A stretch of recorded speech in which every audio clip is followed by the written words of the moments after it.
Welcome to MI Radio's Myanmar Today. I'm Melody, and here are today's reports. Oil exploration, testing, and production bill submitted to Pyithu Hluttaw. Approved foreign investment volume reaches $4.1 billion until May of current fiscal year. Beijing downgrades COVID-19 emergency response level from 2 to 3.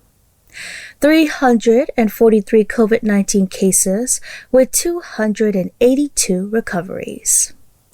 Before we get to the reports, let's take a look at the feature local news for today. State Councillor Aung San Suu Kyi wrote a status underlying the assurance of safety measures for the students' health to reopen the schools on her Facebook page on Thursday evening. The state councillor begins her status with the third day of the high school's reopening. She said that reopening of the schools are being extended as long as the schools meet the necessary health standards. 764 private schools are also included in the list of schools permitted to reopen. The state councillor expressed that there are students from private schools who want to make a switch to the government schools. Those who want to make a switch will be accepted happily. The government schools of the country are wanted to reach the status which can give the best education, like the ones in some countries of the world with the highest education standard. According to the present situation, the role of the private schools is valuable, so the good functioning of those schools is stressed. The opening of the schools will be continued depending on the assurance of the safety for the students' health. Aiming to visit and pay homage to Sri Lankan Pagoda to the pilgrims, the Pagoda Board of Trustees is making arrangements for reopening. Sri Lankan Pagoda has been temporarily closed since the 10th of April this year in order to prevent against COVID-19 disease. The Pagoda Board of Trustees is arranging to reopen Sri Lankan Pagoda soon in line with the instructions of the National Level Central Committee on Prevention, Control and Treatment of COVID-19 and the Ministry of Health and Sports and Ministry of Religious Affairs and Culture. The Pagoda Board of Trustees said they will announce the exact date for reopening the pagoda after getting permission from the National Level Central Committee. The Pagoda Board of Trustees is preparing for computerization, temperature screening, installing hand wash basins, making social distancing, and wearing masks for visitors at the entrance gates of the pagoda to prevent COVID-19. 622 Myanmar migrant workers returned home from Thailand through number 2 Friendship Bridge in Myawaddy Kayin State on Thursday. All of them came back in their own arrangements with the permission of Myanmar Embassy in Thailand. Officials from Myawaddy District welcomed the returnees at the Mae Sot side in the border of Thailand, helped them with medical tests and other supplies, and transported them to the quarantine centers in respective regions and states. And I believe it's time now for our first report. The bill on oil exploration, testing, and production was submitted to Pyithu Hluttaw on its 5th day of 17th regular session. The bill was presented by Electricity and Energy Development Committee, and it covers the various aims for the development of oil industry of the country. The second Pyithu Hluttaw held the 5th day of the 17th regular session on Thursday, and Electricity and Energy Development Committee of Pyithu Hluttaw submitted the bill on oil exploration, testing, and production. The aims of developing the oil exploration, testing, and production bill are accounted as follows. It is to enhance the management of natural resources of oil in order to promote the oil's benefits on national interest. It is to have systematic procedures for drilling, exploration, and production of oil, both inland and offshore, in line with energy regulations. It is to have enough local consumption of oil resources as well as to export in order to earn foreign income. It is aimed to have support in improvement of nation's socio-economy by the means of oil protection. And finally, it is to ensure the development of oil enterprises without damage to the environment or with lesser impacts. Usomye, Secretary of Electricity and Energy Development Committee of Pyithu Hluttaw, presented that. Yenan Sudan Shapuijin, Yenan Tupo Santa Chini, Yenan Tolujin Saya Uriyan Yeswe Nayedwe, a seaway Subal, Nessa Legend, Jemma Bulukebare. In order to develop the bill on oil exploration, testing, and production, the committee held 24 meetings, including the internal committee meetings and with the relevant Ministry of Electricity and Energy. Moreover, the committee had the meetings with officials from the Office of the Union Attorney General, Hluttaw Commission for Assessment of Legal and Special Affairs, Pyithu Hluttaw Bill Committee. Committee also discussed with Oil Enterprises Association and Oil and Natural Gas Service Association. So for the development of the petroleum in line with the country's economic policy, the bill on oil exploration, testing, and production, which is developed with the collaboration of the concerned organizations, is submitted to Pyithu Hluttaw. Yenan Tolujin Lunganai, Pomo, Pumpio Tote Army on Sonya Lanaya, E. Uri Jango, Pyithu Hluttaw, Okra Madison, Leza Zwatin. Then the Pyithu Hluttaw Bill Committee reported the bill, and findings and corrections were distributed to the Hluttaw representatives. Ujo Solin, Secretary of Pyithu Hluttaw Bill Committee, also reported that. Yenan Susan Shapuijin, Yenan Tupo Santa Chini, Yenan Tolujin Saya Uri Jango, Outpo Piaba, Yue Chemiani, Jujang Popia Chemiabo, Chikan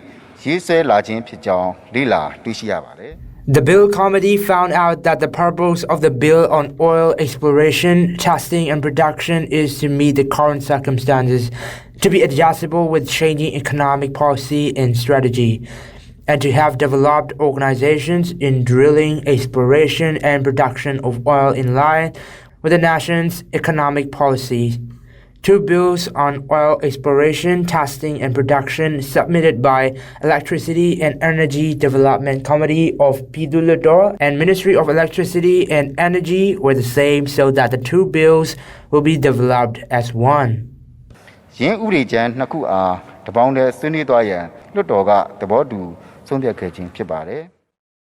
The Hluttaw representatives who want to discuss oil exploration, testing, and production bill can name not later than 27th of July. That's all about oil exploration, testing, and production bill submitted to Pyithu Hluttaw. News reported by Thora Suisen from Myanmar International Radio.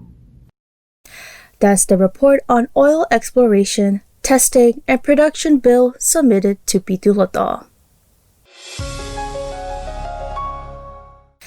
As of the 8 months of 2019 to 2020 fiscal years until May, the total approved amount of foreign investment reached $400 million. Out of the approved sectors, the power sector has the most approved amount, and it was followed by oil and gas and manufacturing sector. Myanmar Investment Commission said it will also prioritize other sectors to receive more investments, especially agriculture. According to the data released by the Directorate of Investment and Companies Administration (DICA), the approved volume of foreign investment in Myanmar reached $4.1 billion until the month of May of 2019-2020 fiscal years. This volume is nearly catching up the total approved amount of foreign investment of the whole year of the previous fiscal year. Through an online interview, Professor Dr. Angtun That, member of Myanmar Investment Commission (MIC), spoke to MI Radio. We at MIC have seen the investment still coming into the country, and therefore the earlier momentum that was gained before the COVID-19, the momentum has been maintained. Since May, the investments are still coming in, and the major sectors would be the power sector. It accounts for something like 26% of the total investment. Then it is followed by oil and gas sector, which is about 26%, and finally manufacturing sector, which is about 14%. So if you look at the total picture of the investment that is coming into our country, you would find that the priority sectors of power, gas, oil, and manufacturing are very important. Of course, it does mean also that there are other investments in other sectors, like, for example, light manufacturing and also services. But I'm glad to reveal that the investment has still continued in spite of the COVID-19 pandemic. As of the 8 months of fiscal year, the power sector is the most approved amount. It has about $1.6 billion of the total approved foreign investment volume. The sector with the least foreign investment is the agricultural sector, which has just received $13.6 million. There is no investment coming into mining and construction sectors. As the pandemic eases, there will be more investment in the very critical area like agriculture in our country. Because as you know, we would like to promote more investment in the agriculture sector because it employs almost 70% of our population is living in the rural areas. But so far, we are very fortunate that the foreign investors are very keen to invest in priority sectors like power and oil and gas. You know, Myanmar is very fortunate to have enough what we call cultivatable land. We can be providing food security not only to people in Myanmar, but also to neighboring countries, as well as to ASEAN countries. As you know, most of our agricultural products are being exported to China and India. So I'm glad to say that agriculture still remains a priority sector for us because it's important for the food security of the local population. But also, more importantly, it will provide food security to the region, especially ASEAN, and of course, ASEAN plus 3. In May, $743.216 million foreign investment was approved. During this month, agriculture sector had $1 million increase in approved investment. Manufacturing sector had $62.126 million. Power sector had $645 million. Industrial estate sector had $35.89 million, and other services sector had $3.2 million increase. We always say that please look into Myanmar as an investment destination. There are so many opportunities in our country because we are still underdeveloped, and therefore the potential is huge. We would like to welcome not just in the power, oil, gas, manufacturing, but also, as you mentioned, in the agriculture sector. We want to ensure that we want to encourage people to invest in travel, in tourism. There's a huge potential for travel, for hospitality, and for tourism. So that is the sector that we would like to encourage. And as the situation of COVID-19 improves, as the global travel market reopens, I hope that many foreign investors would look at Myanmar for investing in tourism and in hospitality. The total approved amount of foreign investment for 8 months of 2019-2020 fiscal years is $4,102.289 million, and the estimated approved amount for the whole year is $5.8 billion. News reported by Dora Susan from Myanmar International Radio. That's the report on approved foreign investment volume reaches $4.1 billion until May of current fiscal year.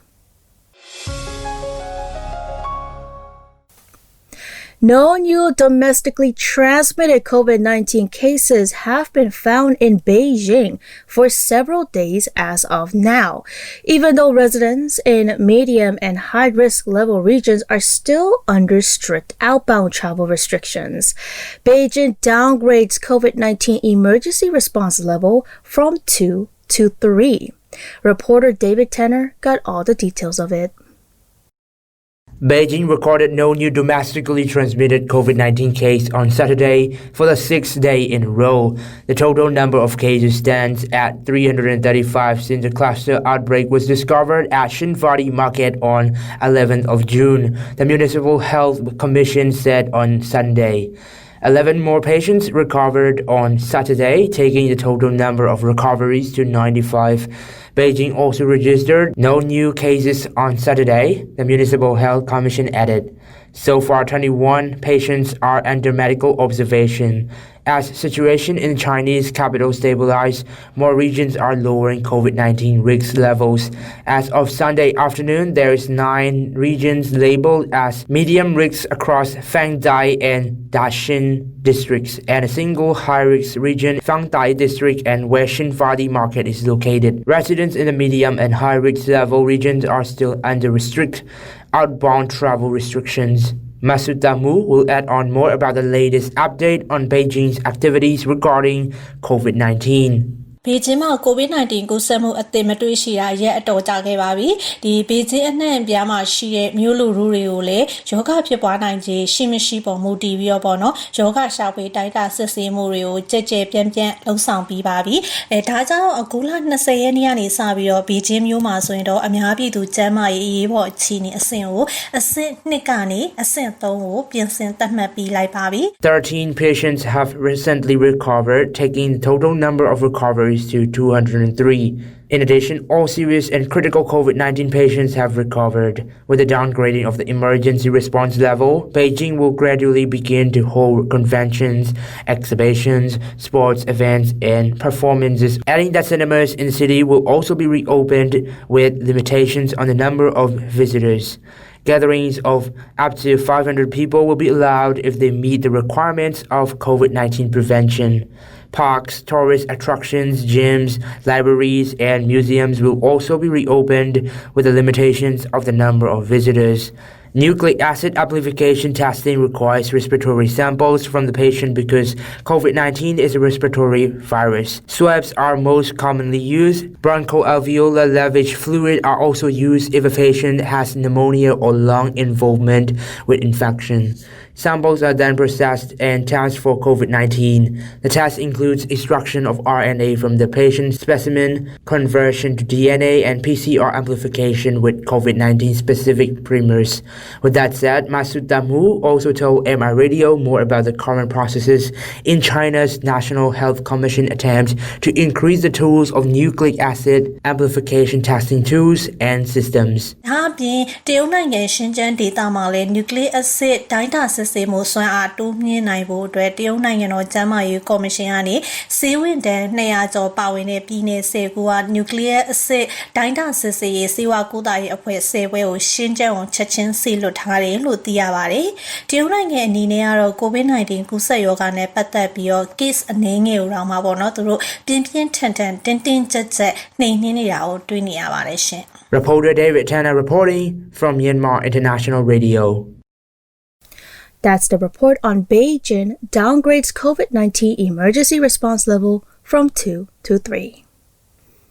Let's move on to the last report for the day. High schools around the country started to reopen since Monday with the help of the Ministry of Health and Sports and the Ministry of Education. Health authorities also urge people to stay vigilant against the threat of COVID-19 recently, as the infections around the world are incredibly higher. To prevent the second wave in the country, returnees and local people's participation is very important right now. Let's take a look at the report.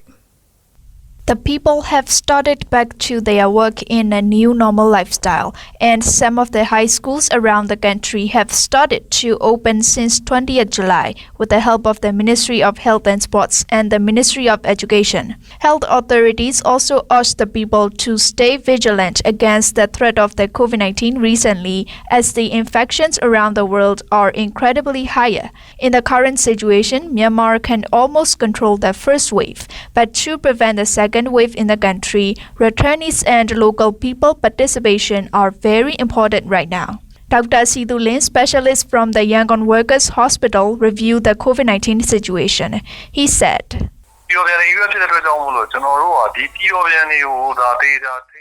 in a current situation, our country can be said to be in a lower level, but we can't stay carelessly as the COVID-19 is a global pandemic and long-term infections.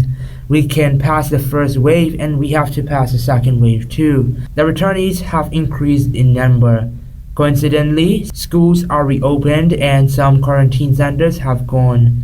A disease wave can attack if we fail to make them self-quarantine. The Ministry of Health and Sports are doing best in the action. There are about 300,000 people staying facility quarantine at the quarantine centers, and there are fever clinics in 17 townships of Yangon. As our country is in better situation comparing to the other countries and people tend to become careless, there are still many people infected without showing any symptoms. Everyone needs to be careful, wear the mask and wash their hands properly. Union Minister of the Ministry of Health and Sports Dr. Pyithu and the Union Minister of the Ministry of Education Dr. Hluttaw also checked the surprise inspection to the high schools whether they follow the guidelines. As part of the prevention of the spread of the COVID-19, students and teachers have to wear the masks, face shield, and get their temperature measured before they enter the schools. The Union Minister also released the notices for the parents and students to follow the guidelines of the Ministry of Health and Sports. U Aung Naithorn, Region Hluttaw representative from Tan Lien Township, spoke to MI Radio. He said,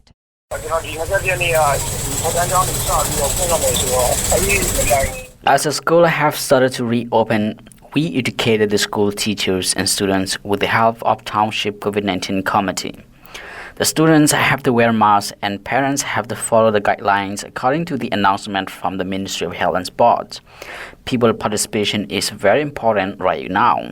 They have to deal with new normal lifestyle and even the children have to do. I know that it is not easy for them to change, but we have to change our daily habits to prevent the infections. According to the data from the Ministry of Health and Sports, the National Laboratory in Yangon, Departments of the Medical Research, Public Health Laboratory in Mandalay and Molamyai tested a total of 1,147 suspected persons.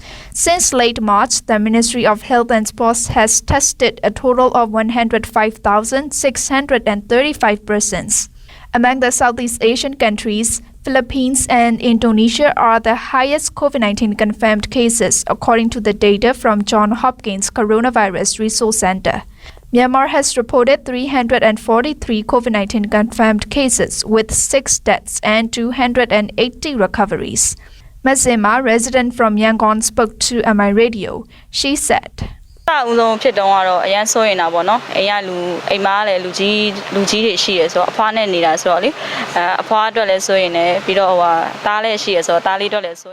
People around my place begin their walks and daily activities. Children have started their high school with their new normal lifestyle. Living in new normal lifestyle is not very hard in the current situation because the major infection came from the returnees. But I'm sometimes afraid of the similar infection for my children. So I keep myself and to my family to prevent the disease. There are no returnees in my surrounding, and if there is one, I will report to the Relief Ministry immediately. That's the report on 343 COVID-19 cases with 282 recoveries.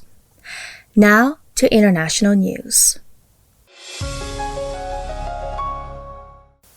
Chinese President Xi Jinping and Russian President Vladimir Putin on Thursday respectively sent congratulatory letters to the 8th meeting of the dialogue mechanism between the ruling parties of China and Russia, held via video link. President Xi, also General Secretary of the Communist Party of China Central Committee, expressed his warm congratulations on the meeting. In his message, Xi said cooperation between China and Russia in fighting against COVID-19 has enriched comprehensive strategic partnership between the two countries, giving new strategic connotations to bilateral cooperation, fully demonstrating the profound friendship between the two peoples and reflecting the high level and distinctiveness of China-Russia relations in the new era. For his part, Putin said that Russia-China relationship has reached an unprecedented high level and can be regarded as a model of cooperation among countries in the current world, noting that the coordination between Moscow and Beijing in resolving major global issues has become a key factor in ensuring international stability and security. Thousands of people near Madrid have protested against job losses at a plane manufacturer Airbus. The company, 4% of which is government-owned, has said it will lay off about 1,600 workers in Spain as part of 15,000 global job cuts. The COVID-19 pandemic and resultant lockdown brought air travel to a halt, and that has had a knock-on effect on Airbus. The demonstration took place at the company's main Spanish factory in Getafe, a city about 15 kilometers south of capital Madrid. Protesters chanting through their face masks then marched the 2 kilometers to the town hall, where the mayor gave a speech in support of the workers. The United States passed the grim milestone of more than 4 million positive coronavirus cases, according to data from Johns Hopkins University. So far, there have been more than 144,000 deaths. Around the world, the total coronavirus cases surpassed 15.3 million, with more than 626,000 deaths. On Thursday, WHO Director General criticized U.S. Secretary of State Mike Pompeo for his untrue and unacceptable comments, alleging that the WHO has been bought by China. The director says such statements were untrue and distracted from the pandemic response. Earlier this week, Pompeo said that China had co-opted international institutions like the World Health Organization. U.S. President Donald Trump on Thursday scrapped plans for a 4-night Republican National Convention celebration in Florida that had been set to draw more than 10,000 people to a pandemic hotspot to mark his renomination. He said the country would not take any chances. What a difference a few months make. When the US president held his coronavirus daily briefings just a few months ago, he was putting a positive spin. It'll just go away. Don't worry, everything will be fine. Well, now, really, this reality TV president waking up to the reality of COVID-19. The political reality for him, quite incredible. He has now cancelled part of the Republican convention to be held in Jacksonville, Florida, towards the end of next month. Remember, he moved part of it there because North Carolina and Charlotte had sort of refused to put a lot of people inside stadiums. Well, that's now off. There's going to be something online, he suggests. Let's listen to the US president. This afternoon, my political team came to me and laid out our plans for the convention in Jacksonville, Florida. I looked at my team and I said, the timing for this event is not right. It's just not right with what's happened recently, the flare-up in Florida. He's also walking back a little bit earlier attitudes, for example, on school openings. While he says every child should go back to school when schools reopen in the next few weeks, you can see a little backtracking. He's saying that he understands if some districts and governors want to delay reopenings by a few weeks. And instead of threatening to cut off federal funding, he's stressing that in the new stimulus bill being debated at the moment, $105 billion is set aside for schools to help them mitigate COVID-19. He's stressing that children don't normally get sick from the virus, but you can tell there's a little bit of walking back in terms of getting schools reopened. And why is that? Well, the polling. Many parents are very, very worried about sending their kids back to school. Meanwhile, the toing and froing on that fourth big stimulus bill continues on Capitol Hill. The White House has dropped the idea of having a payroll tax cut. The reason is essentially that you had to be employed unemployed to get a paycheck and get that tax cut. And of course, 30 million people are now getting unemployment benefits here. And that's where a big sticking point is. The $600 extra a week applied by the federal government has really kept the wolf from the door for many millions of people. That is set to expire. Republicans have talked about $400 a month. Instead, Democrats say, no, that has to change. We're up to 4 million people in a matter of just over 2 weeks from the 3 million mark. We have to act, and what they're proposing falls far short. All sorts of other things being negotiated back and forth. A deal does not look likely this week, maybe next week. But quite an incredible turnaround by the US president at this briefing. But of course, he called the virus the China virus several times. Nathan King, CGTN at the White House. That's all with the news and reports on Myanmar Today. Hope everyone is staying safe.